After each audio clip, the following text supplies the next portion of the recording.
Here I have SUZUKI Vitara, and let me show you how to use DAB category filter on the following radio. So at the very beginning, let's start by using the home screen of the Suzuki Infotainment system. Then let's find and select the settings. It should be located at the bottom of the screen. This is this gear icon.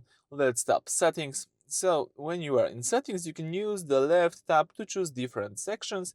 Let's choose here the music section, so this note icon. Then let's select the radio settings. From the following list, you need to scroll down to the bottom and choose DAB PTY category filter. So as you can see, PTY of course stands from program type. So digital stations are tagged, for example, by news, pop, rock, or some other category filter, and you can enable those category filters right here. And you can use, for example, only the classical music if you would like to use only digital radio from this genre. So it could be classical, it could be also, for example, news, or you can disable the category filter if you would like to just use all these of digital station.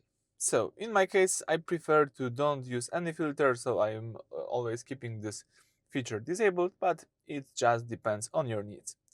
So that's it for this video. Thank you for watching. Please subscribe to our channel and leave thumbs up.